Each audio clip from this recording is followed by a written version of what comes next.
Magandang araw mga kaabi. For today's video, mag-update lang tayo sa ating mga kalapate. So bali loading day nga ng mga kalapate natin ngayon at magkakarga tayo mamaya sa club. So bali sasali tayo sa pan race o pre-pooling dito sa isang club natin. Tapos isasali naman natin yung dalawa natin doon sa training lang. So bali derby na sa susunod na linggo sa isang club na sinasalihan natin. So medyo matagal nga na nabakante yung kalapate natin sa training. So siguro yung isa natin na kalapate, apat na training nga natin na hindi nga naisama sa Hagis. So i-update lang tayo. So wag niyong kalimutan na mag-like sa video natin. At habang ina-update ko kayo sa mga kalapate natin. So sa breeder muna tayo mag-update. So yun nga mga kabi, dapat nakapisa na tong dalawa natin na Homer. Kaso nga nangyari, nabugok yung itlog nila. So hindi ko alam kung ano nangyari kasi nga wala naman tayo dito. Tapos si Boston Ying, nagbakasyon nga. So hindi na nga siya napupunta rito na ilang araw. So dapat nakapisa na tong Homer natin. So siguro napabayaan niya yung dalawa natin na kalapati na to. Kaya yung itlog nila dapat nabugok. So may similya nga yun nung chinek nga natin. So sayang dahil hindi nga nabuhay. So sayang. So siguro isang reason kung bakit nagkakaganyan dahil nakikipagtukaan. So ngayon ko lang nakita dahil ngayon lang tayo napunta rito. Nakikipagtukaan siya rito sa kabila. So ayan, dapat tataas pala natin to. Itong karton natin, lalagyan pa natin dito para hindi na guguluhan yung ating breeder na yun. So sayang kasi yung naging itlog. So Homer pa naman, daming gustong bumili nga nito nung lahi nito. Ayan, so parehas naman maganda. Makita nyo naman, itsura pa lang. Kaganda na. So sayang dahil hindi nga nakapisa sila ngayon ng second clutch. So isang reason nga dyan na nakita ko ito, nakikipagtukaan sila dun sa sulok. So ang tendency siguro, naguguluhan yung kalapati natin kaya yung itlog nila hindi napisa. So baka natatapak-tapakan nung breeder natin dahil nakikipag-away nga sa kabila. So malamang yun yung naging reason kung bakit hindi nga napisa yung itlog nila ngayon. So ayan, mapapansin nyo naman doon sa karton, okay pa yan dati. Ngayon medyo sira na kasi nga napagtutukan na anong kalapati natin. Ayan, so sa part na yun, medyo kumonti na o numipis na yung karton doon. So siguro dahil nga sa pakikipag-away na itong mga kalapati natin na to.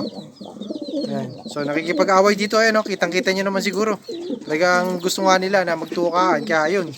So pero eto, update naman tayo dito sa ating dalawa na to. So may itlog nga sila at second clutch nila. So sana hindi naman magaya sila sa Homer natin na nabulok nga itlog. So siguro next week pa to o next week pa na mapipisa yung itlog nito. So hindi ko kasi tinatandaan masyado pero ito dapat pisa na nga. So ngayon tiningnan natin itlog.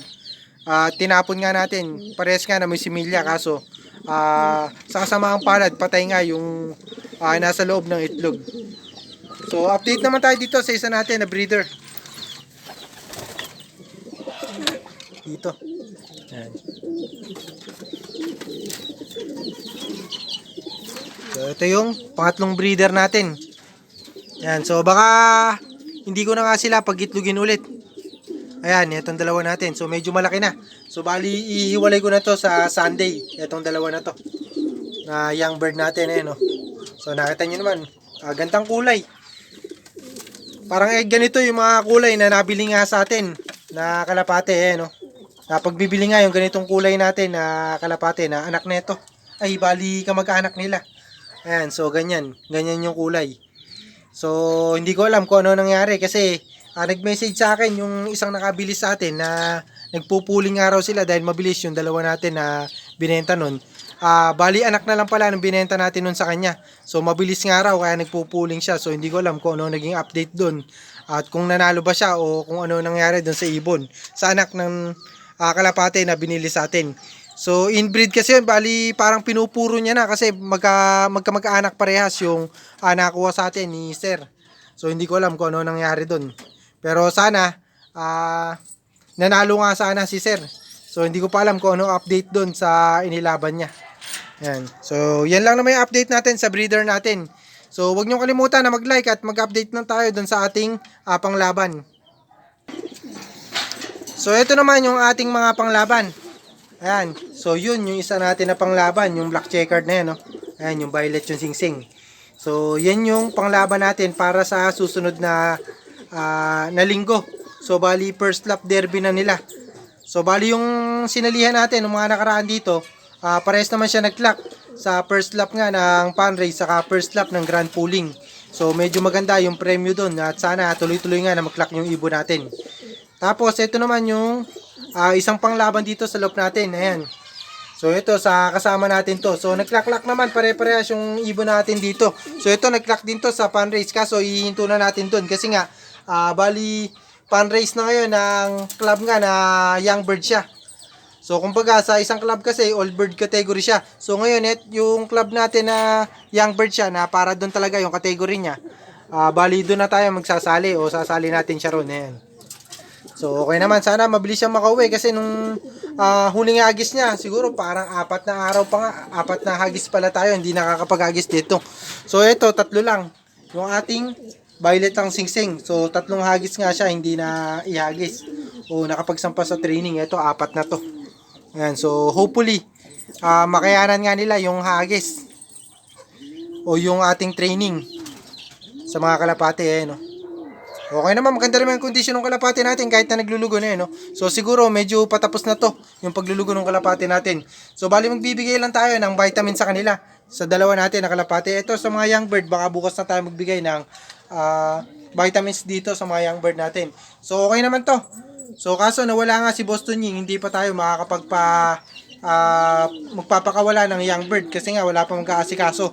So yung pamangkin ko naman, bali yun yung nag-aalaga ngayon ng kalapati natin. Nag-aalaga sa mga kalapati natin yung pamangkin ko. Kaso nga may ipasok na sila next week. So bali pakain na lang mangyayari o magagawa nila dito sa mga kalapati natin. So sa pagpaparonda saka sa pagpapakawala ng kalapati, hindi nga maasikaso. So kapag ka nag-day off tayo, baka nun lang. So baka bukas titingnan natin kung ano mangyayari o magagawa natin para sa mga young bird natin. So medyo bata pa naman to. So siguro nasa 29 days old to 31 days old pa lang to. Ayan, so halos magkakaedad kasi to. So hindi ko alam kung sino mas matanda rito sa 3 na to, pero pinakabata to. Ayan, sa 4 na rin, ito ang pinakabata. Tapos yung dalawa nga natin, hindi naman nawala yung dalawa natin na panglaban o panglaro nga para sa South at Summer Race. Ayan, so ibang club yung sinalihan ko dyan para sa ganun, kung hindi nga makayanan sa South kasi nga, alam nyo naman, bata yung kalapati natin. Yung mga kalaban ng kalapati natin, isinasabay na nga sa Norte. So yung kalapati natin, bali hindi pa nakakalipad yung iba no? So hindi pa rumoronda na maganda itong dalawang young bird natin. So hopefully, makalipad na sila na maganda at magsabay-sabay nga sila na maparonda natin. Ayan. At saka, ito naman pala yung ating Homer, ganda ng ilong. So talagang Homer na Homer. Ito yung anak ng Homer natin, yung dapat may second clutch na o yung may kapatid na dapat to. Kaso nga, ang nangyayari, hindi nga natin napagpapisa no, second clutch. So ito, nagkabulutong po. So yun, so bibigyan na natin ng vitamins yung dalawa natin na kalapate. So hindi ko napapakita yung bibigyan natin na vitamins at matagal naman na natin na binibigay yun at alam naman na ng mga viewer natin na matagal na kung ano binibigay natin sa kalapate natin. So sana nag-enjoy kayo sa panonood at kahit na mabilis lang yung video natin at good luck sa lahat ng mga may race. Huwag niyong kalimutan na mag-like at mag-comment sa video natin kung meron kayong tanong o kung ano man yung gusto niyo sabihin. At good luck sa inyo. God bless.